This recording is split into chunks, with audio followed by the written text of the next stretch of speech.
চিনি চোরাচালান বাংলাদেশের একটি গুরুতর সমস্যা, যার মূল নিয়ন্ত্রণে রয়েছে তিনটি শক্তিশালী সিন্ডিকেট, রাজনৈতিক, ব্যবসায়ী এবং প্রশাসনিক।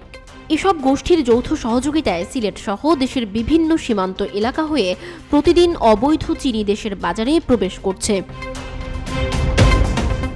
সিলেট অঞ্চলের কোম্পানিগঞ্জ, গোয়াইনঘাট, কানাইঘাট, জৈন্তাপুরের সীমান্ত রুটগুলো চিনি চোরাচালানের জন্য পরিচিত। চিনি সীমান্ত পেরিয়ে এসব এলাকার নিরাপদ গোডাউনে সংরক্ষণ করা হয়। জৈন্তাপুরের হরিপুর চোরাই চিনির বাণিজ্যিক সদর দপ্তর হিসেবে পরিচিত। সেখান থেকে চিনি বিভিন্ন কারখানা ও বাজারে সরবরাহ করা হয়। স্থানীয় মিষ্টান্ন প্রস্তুতকারী প্রতিষ্ঠান এবং কয়েকটি বড় চিনি কোম্পানি যেমন ইগলু সুগার ও তুর্কি সুগার এই চোরাই চিনির অন্যতম ক্রেতা। চিনি চোরাচালানের প্রধান কারণ হল দেশে চিনির চাহিদা ও উৎপাদনের মধ্যে ব্যাপক ব্যবধান।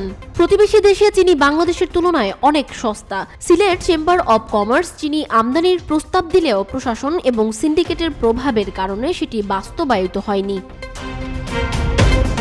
চিনি চোরাচালানে স্থানীয় রাজনৈতিক নেতাদের সরাসরি সংশ্লিষ্টতা রয়েছে। আওয়ামী লীগ সরকারের আমলে এই ব্যবসায় প্রভাবশালী কয়েকজন যুক্ত ছিলেন। সরকার পরিবর্তনের পর বিএনপি ও জামায়াতের নেতাকর্মীরা এই সিন্ডিকেটের নিয়ন্ত্রণ নেয়। সিলেটের এক প্রভাবশালী বিএনপি নেতা এখন এই চোরাচালান নিয়ন্ত্রণে মূল ভূমিকা পালন করছেন। এছাড়া প্রশাসনের নির্দিষ্ট কিছু সদস্য এই চোরাচালানের সুবিধাভোগী। অভিযোগ রয়েছে কিছু পুলিশ কর্মকর্তা অবৈধ পণ্য পরিবহনের নিরাপত্তা নিশ্চিত করতে মোটা অঙ্কের ঘুষ নেন। সাবেক পুলিশ সুপার আব্দুল্লাহ আল মামুনের সময় চিনি চোরাচালান একটি শক্তিশালী সিন্ডিকেটে পরিণত হয়। তার আমলে জেলা পুলিশের কার্যালয়ে একটি অফিসিয়াল সেল গঠন করা হয়েছিল, যেখানে সিন্ডিকেটের সাথে প্রশাসনের অর্থ ভাগাভাগির সমঝোতা হতো। চোরাচালান রোধে সীমান্ত এলাকায় বিজিবি সক্রিয় ভূমিকা পালন করলেও প্রশাসনের একাংশ এবং পুলিশের নির্লিপ্ততা পরিস্থিতিকে জটিল করে তুলেছে।